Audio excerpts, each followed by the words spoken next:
வணக்க மக்களே, உங்கள் தமிழ் மகன் ஐசாக் மறுபடியும் வந்துட்டேன். இன்னைக்கு நம்ம பேச போற விஷயம் என்னன்னா, இந்த வறுமை, பொவர்ட்டின்னு சொல்லுவாங்க. இந்த வறுமை வந்து இப்போ உலக நாடுகள்ல நீங்க பாத்தீங்கன்னா, எவ்வளவுதான் முன்னேறிட்டு வந்தாலும் அந்த வறுமைங்கிற விஷயம் வந்து இருந்துகிட்டே தான் இருக்கு. ஒரு சைடு நீங்க பாத்தீங்கன்னா வந்து சில பேர் வந்து ரொம்ப ரிச்சா இருப்பாங்க, சில பேர் வந்து எவரேஜா இருப்பாங்க, சில பேர் வந்து கஷ்டப்பட்டுக்கிட்டே தான் இருக்காங்க. இன்னும் வறுமையால வாடிக்கிட்டு தான் இருக்காங்கிறது உண்மைங்க. நீங்க இந்த காலகட்டத்துல எவ்வளவு முன்னேற்றம் அடைஞ்சிருந்தாலும், நம்ம வந்து பெரிய லெவல்ல போயிருந்தாலும், இந்த வறுமைங்கிறது வந்து இருந்துகிட்டே தான் இருக்கு. இதுக்கு பேசிக்கா வந்து என்ன காரணம்னு நினைக்கிறீங்க? இப்ப நீங்க பாத்தீங்கன்னா, சில வளர்ந்த நாடுகள்ல வந்து படிச்சவங்களுக்கு கூட வேலை வாய்ப்பு வந்து சரியா அமையறது இல்ல. இந்த வேலை வாய்ப்பு இல்லாதனால வந்து நிறைய பேர் வந்து வேலை இல்லாம இருக்காங்க. டெஃபினெட்லிங்க வேலை இல்லாம இருந்தாங்களா வந்து வறுமையில வந்து வாட வேண்டிய சூழ்நிலை வரும். சில பேர் நீங்க பாத்தீங்கன்னா, ரொம்ப படிச்சிட்டோங்கிறதுக்காக வந்து அவங்களுக்கு சாதாரண வேலையெல்லாம் செய்ய மாட்டாங்க. அது வந்து அவாய்ட் பண்ணிக்கிட்டே இருப்பாங்க. அவங்களுக்கு என்ன படிப்பு படிச்சாங்களோ, அந்த படிப்புக்கு தகுந்த மாதிரி தான் வேலை கிடைக்கணும் அப்படின்னு சொல்லிட்டு காத்துக்கிட்டே இருக்கிற குணமும் இருக்கு. தவிர்த்து நீங்க பாத்தீங்கன்னா, இந்த எடுகேஷன், அதாவது இந்த வறுமைக்கு வந்து இந்த கல்வியும் வந்து ஒரு காரணமா இருக்குமா? அப்படின்னு நம்ம யோசிச்சோமா, சில பேர் வந்து நல்லா படிச்சிருக்காங்க, நல்ல வேலையில வந்து செட்டில் ஆயிருவாங்க, நல்ல சம்பளம் எடுப்பாங்க, அவங்களுடைய குடும்ப வாழ்வாதாரத்தை வந்து பொருளாதாரத்தை வந்து சரியா வந்து அமைச்சிட்டு சந்தோஷமா வாழ்ந்துகிட்டு இருப்பாங்க. அதே சமயம் நீங்க பாத்தீங்கன்னா, இந்த எஜுகேஷன் வந்து சரியா போய் சேராதவங்களுக்கு வந்து அவங்க வந்து வாழ்க்கையில வந்து தினசரி சம்பளத்துக்கு தான் வேலை செய்ய வேண்டிய சூழ்நிலை வரும். ஒரு கார்பரேட்ல ஆர்கனைசேஷன்ல இந்த மாதிரி பெரிய பெரிய அலுவலகத்துல வந்து வேலை செய்ய வாய்ப்பு இல்லாத போது இருக்கிற வேலையை செஞ்சுட்டு அவங்க அந்த கூலியை எடுத்துட்டு வாழ்வாதாரத்தை வந்து அவங்க சரியா அமைச்சுக்குவாங்க.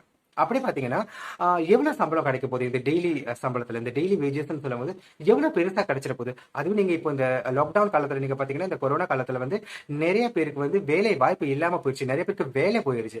எல்லாருக்கும் இந்த வாழ்வாதாரமும் பொருளாதாரமும் பெரிய பிரச்சனையா ஆயிருச்சு. போகத்திங்கிறது, வறுமைங்கிறது வந்து சர்வசாதாரணமா தலைவிரிச்சு ஆடுது அப்படின்னு தான் சொல்லலாம். இந்த வறுமையால வந்து நிறைய பேருக்கு போய் சேர வேண்டிய முக்கியமான உதவிகள் வந்து போய் சேர்ந்திருக்காங்கிறது கேள்விக்குறியா தான் இருக்கு. சில நாடுகள் நீங்க பாத்தீங்கன்னா வந்து எல்லாருக்கும் எல்லாத்தையும் கிடைக்கிற மாதிரி தான் எல்லாமே வந்து செஞ்சுக்கிட்டு இருக்காங்க.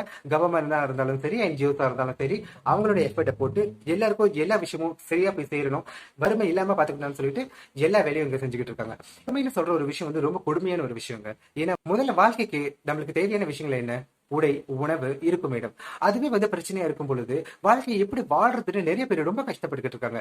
ஒருவேளை சோறு இல்லாம எவ்வளவு கஷ்டப்படுறாங்கிறது நம்ம கண்ணார பாக்குறோம். நிறைய நாடுகள்ல, முன்னேறின நாடுகள்ல கூட இது வந்து நடந்துகிட்டே தான் இருக்கு. இந்த வறுமையை போக்குறதுக்கு நம்ம என்ன செய்ய முடியும்? சரியான கல்வி அமைப்பு திட்டம் வந்து அமையணுங்கிறது ரொம்ப முக்கியமான விஷயம். அதையும் தவிர்த்து வேலை வாய்ப்பு வந்து எல்லாருக்கும் சரிசமமா போய் சேரணும் அப்படிங்கிறது தான் இங்க முக்கியமான விஷயம். எல்லாருக்கும் சரியான நேரத்துல அவங்க படிச்சு முடிச்சுட்டு சரியான வேலை கிடைச்சிருச்சுன்னா இந்த பிரச்சனையே வராதுங்கிறது தான் என்னுடைய கருத்து. அது மட்டும் இல்லைங்க, அப்படியே வேலை கிடைக்காத பட்சத்துல, நம்மளுக்கு படிச்ச படிப்புக்கு அந்த சரியான வேலை அமையாத பட்சத்துல, நல்ல வேலை, நல்ல முடிஞ்ச வேலை, லீகலான வேலை, ஒரு நல்ல வேலையை நீங்க செஞ்சு உங்க குடும்பத்தை வறுமையில இருந்து காப்பாத்தணுங்கிற குணம் வந்து எல்லார் மனசுலயும் வரணும். இப்போ நான் இதுதான் படிச்சிருக்கேன், நான் இந்த வேலை தான் செய்வேன்னு சொல்லிட்டு நம்ம பிடிவாதமா இருக்கும்பொழுது நம்மளும் சரி, நம்மள சார்ந்தவங்களும் சரி, நம்ம குடும்பமும் சரி வறுமையில வாடதான் போகுது. ஏன்னா இந்த காலகட்டத்துல வந்து மட்டும் இல்லைங்க, ஆரம்பத்துல இருந்தே வந்து இந்த காசு பணம் வந்து ரொம்ப முக்கியம். ஃபைனான்ஸ் வந்து நம்மளுக்கு ரொம்ப முக்கியம். லைஃப் வந்து ஓட்டுறதுக்கும் நகர்த்துறதுக்கும் இந்த ஃபைனான்சியல் வந்து ரொம்ப முக்கியமா இருக்கு. எந்த வித சோர்ஸ் ஆஃப் இன்கமும் இல்லாம இருந்தோமா நம்ம வாழ்க்கையை எப்படி நகர்த்த போறோம்? அப்பதாங்க நாங்க வறுமை கோட்டுக்கீழ நம்ம வந்துடுறோம். நம்ம வறுமை கோட்டுக்கீழ வந்த பிறகு நம்ம வந்து மத்தவங்க கிட்ட உதவியை நாடுறோம், நம்மளுடைய வாழ்வாதாரத்தை சரி செய்யறதுக்கு. இந்த நிலைமை மாறணும்னா இந்த வீடியோவை பார்த்துக்கிட்டு இருக்கிற ஒவ்வொரு இளைஞர்களும் சரி, யாராக இருந்தாலும் சரி, நம்ம வந்து பிடிவாதமா நம்மளுக்கு இந்த வேலை தான் வேணும்னு இல்லாம நல்ல வேலையை பார்த்துட்டு செஞ்சுட்டு இருக்கணும். அதே சமயத்துல வந்து நீங்க என்ன பண்ணணும்னா உங்களுக்கு பிடிச்சமான வேலையை வந்து தேடிக்கிட்டே இருக்கணும். அது ரொம்ப முக்கியம். அதுக்காக வந்து நம்ம வந்து ஐடலா விட்டுறக்கூடாது. லைஃப் படிச்சுட்டு முடிச்சுட்டு வந்து அப்படி ஐடலா விட்டுட்டோமா அந்த டைம்ல வந்து நம்மளுக்கு மட்டும் இல்லைங்க, எல்லாருக்குமே வந்து ரொம்ப கஷ்டமா இருக்கும். வறுமையின் கோட்டின் கீழே வந்து நம்ம வந்துருவோம். நீங்க ஒரு நல்ல வேலையை வந்து பார்த்து செஞ்சுட்டு உங்களோட குடும்பத்தை காப்பாத்திக்கிட்டு அதே சமயம் உங்களுக்கு பிடிச்சமான வேலையை தேடுறதுல எந்த வித தப்பும் இல்லை. என்னைக்காவது ஒரு நாள் கிளிக் ஆகுங்க, உங்களுக்கு பிடிச்ச வேலை, பிடிச்ச விஷயம் நடக்கும். அது வந்து நீங்க நம்பிக்கை வைக்கணும், முயற்சி பண்ணணும். உங்களை வந்து எவ்ரிடே வந்து யாரும் வந்து டேப் பண்ணிட்டு நீ இப்படி பண்ணணும் அப்படி பண்ணணும்னு சொல்லிக்கிட்டே இருக்க போறதில்ல. ஏன்னா எல்லாரும் வந்து ரொம்ப பிஸியா வந்து லைஃப்பை வந்து ஓட்டிக்கிட்டு இருக்கோம். சோ நீங்களே முன் வந்து முயற்சி எடுத்து இந்த சமயம், இந்த சூழ்நிலையை, இந்த வறுமையை நம்ம போக்கணும்னா நம்ம ஸ்டெப் அவுட் பண்ணி ஒரு வேலையை செய்யணும். அது பெரிய சம்பளமா இல்லாட்டி கூட பரவாயில்லைங்க, ஆனா அந்த வறுமை இல்லாம நீங்க பாத்துக்கணும்னா ஏதாவது ஒரு வேலை செய்யணும். உங்களுக்கு ஒரு வருமானம் இருந்தாதான் இந்த வறுமையை தவிர்க்க முடியுங்கிறது வந்து தெளிவான உண்மைங்க. ஆனா நிறைய பேர் வந்து அந்த ஈகோவை வந்து மனசுக்குள்ள போட்டுக்கிட்டு பரவாயில்ல, கஷ்டப்பட்டாலும் பரவாயில்ல, நான் சாதிப்பேன். உண்மையங்க, நான் வந்து அதை ஒத்துக்குவேன், அதுல தப்பே இல்லை. உங்களுடைய ஆம்பிஷனை வந்து நீங்க அடையிறத யாருமே தடுக்க முடியாதுங்கிறது உண்மை. ஆனா அதே சமயம் உண்மையான சூழ்நிலை நீங்க பாத்தீங்கன்னா அந்த மாதிரி சந்தர்ப்பம் வந்து வர வரைக்கும், அதாவது உங்களுக்கு எங்க ஆசைப்பட்ட வேலை கிடைக்கிற வரைக்கும் வாழ்க்கையை நகர்த்துறதுக்கு வந்து உங்களுக்கு வருமானம் தேவை. எந்த நேரமும் வந்து அடுத்தவங்களை எதிர்பார்த்துக்கிட்டு இருக்கிறது வந்து ரொம்ப கஷ்டமான விஷயங்க. ஏன்னா இப்போ நீங்க பாத்தீங்கன்னா பரவலா பாத்தீங்கன்னா இத்தனை குழந்தைகள் வந்து சாப்பிடாம இருக்கு. ஒரு நாட்டுல வந்து நீங்க பாத்தீங்கன்னா ஒரு இடத்துல நீங்க பாத்தீங்கன்னா வந்து நிறைய சாப்பாடு வந்து வேஸ்ட் ஆயிட்டே இருக்கு. எங்க இருக்கணுமோ அங்க இல்லாம எங்க அதிகமா போய் சேருதுங்கிறத நீங்களே பார்த்திருப்பீங்க.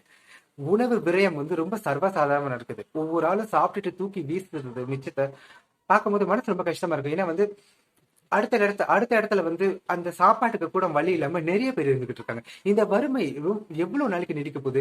எத்தனையோ வருஷம் தாண்டி போனாலும் இந்த காலத்துல எவ்வளவு மாடர்னா இருந்தாலும் வறுமைங்கிற ஒரு விஷயம் வந்து இருந்துகிட்டே தான் இருக்கிறது உங்க எல்லாருக்கும் தெரியும். ஏற்கனவே சொன்ன மாதிரி தாங்க, இங்க யாருமே வந்து சில்வர் ஸ்பூனோட பிறக்கல. ஆனா முயற்சி பண்ணாதாங்க நம்ம இந்த வறுமையில இருந்து வெளியாக முடியும். நம்மளுடைய ஈகோ இல்ல அடுத்தவங்க உதவி செய்வாங்கன்னு எந்த நேரமும் காத்துக்கிட்டே இருந்தாமா நாமனால வந்து இந்த வறுமையில இருந்து வெளியே வரவே முடியாது. முதல்ல வந்து சேவிங் இஸ் வெரி இம்பார்ட்டன்ட். எவ்வளவு சம்பாதிச்சாலும் சரி, கொஞ்சமா நீங்க சேவிங் பண்ணீங்கன்னா அது ஒரு எமர்ஜென்சி காலத்துல வந்து ரொம்ப உதவியா இருக்குங்கிறது வந்து நிறைய பேர் புரிஞ்சுக்க மாட்டேங்கிறாங்க. எடுத்த காசை வந்து செலவு பண்ணிடுறோம். நிறைய கமிட்மெண்ட்ஸ் இருக்கு. கடனை கட்டணும், அதை பண்ணணும், இதை பண்ணணும், செலவு ஜாமான் வாங்கணும், சாப்பாட்டுக்கு காசு வேணும், டிராவலிங்க்கு காசு வேணும். அது எல்லாமே இருக்கட்டும் சரி. ஆனா ஒரு சின்ன தொகையாச்சும் நீங்க சேர்த்து வச்சிருந்தீங்கன்னா கஷ்ட காலகட்டத்துல வந்து அந்த தொகை வந்து உங்களுக்கு உதவியா இருக்கும்னு நிறைய பேர் வந்து அதை மறந்துடுறாங்க. இந்த ஆடம்பரமா இருக்கணும், எல்லாரும் ஆடம்பரமா இருக்கீங்க அப்படின்னு நான் சொல்ல வரல. ஆனா இந்த சிக்கனமா இருக்கணும், சேவிங்ஸ் முக்கியங்கிறத வந்து வாழ்க்கையில வந்து நம்ம புரிஞ்சுக்கணும். எதிர்காலத்துல அந்த வறுமை நிலை நம்மளுக்கு வரக்கூடிய வாய்ப்புகள் அதிகமா இருக்குங்க. இப்போ உள்ள காலகட்டத்துல நீங்க பாத்தீங்கன்னா வேலை வந்து சர்வசாதாரணமா எல்லாருக்கும் போயிருது. ஒரு வேலையை தக்க வச்சுக்கிறது ரொம்ப கஷ்டமா இருக்கு. பெர்மனன்ட் வேலை அப்படின்னு கிடைக்கிறது வந்து குதிரை கொம்பா இருக்குன்னு சொல்லலாம். எல்லாருக்கும் வந்து மோஸ்ட்லி வந்து கான்ட்ராக்டான ஜாப் தான் கிடைக்குது. மாச கான்ட்ராக்ட் இருக்கலாம், வருஷ கான்ட்ராக்ட் இருக்கலாம், இல்லைன்னா வந்து சில பேர் பாத்தீங்கன்னா டெய்லி சம்பளம், வீக்லி சம்பளம் அப்படின்னு போயிட்டு இருக்கு லைஃப். அந்த மாதிரி ஒரு சூழ்நிலையில நம்மளுடைய ப்ரிப்பரேஷன் என்னவா இருக்க பொழுது கொஞ்சம் சேவிங்ஸ் ரொம்ப முக்கியங்க இந்த வறுமையை தடுக்கிறதுக்கு. அது மட்டும் இல்லைங்க, உங்களுடைய ஈகோவை விட்டுட்டு நம்மளுக்கு என்ன வேலை கிடைக்குதோ இல்ல எந்த வேலையை செஞ்சுக்கிட்டு இருக்கோமோ அதை கண்டிப்பா நம்ம வந்து நேசிச்சு அந்த வேலையை செய்யணும். ஏன்னா இப்போதைக்கு நம்மளுக்கு சோறு போடுறது நம்மளுக்கு இருக்கிற அந்த வேலை தான். அதே சமயம் நம்மளுக்கு வந்து வேலை கிடைக்கலையா, ஒரு நல்ல வேலை கிடைச்சிச்சுன்னா அந்த வேலையில வந்து அட்டாச் ஆயிட்டு உங்களுக்கு பிடிச்சமான வேலையை தேடிட்டு உங்களுடைய வாழ்வாதாரத்தையும் பொருளாதாரத்தையும் நீங்க தாங்க சரி செஞ்சுக்கணும். ஒவ்வொரு நாளும் யாரும் உங்களுக்கு வந்து உதவி செஞ்சுக்கிட்டே இருக்க போறது இல்ல. இந்த வறுமையை அழிக்கணும்னா நம்ம மனசு வச்சா மட்டும் தாங்க முடியும். இந்த வீடியோவை பார்த்துக்கிட்டு இருக்கிற உங்க எல்லாருக்கும் நான் கேட்டுக்கிறது ஒரே விஷயம் தான், நம்ம இந்த ஈகோல இருந்து வெளியாகணும். இந்த வறுமை கோட்டுக்கு மேல நம்ம சீக்கிரமா வரணுங்கிறது தான். அடுத்து ஒரு நல்ல வீடியோல உங்க எல்லாரையும் சந்திக்க வரை நன்றி கூறி வெளிப்படுவது தமிழ் மகன். நன்றி.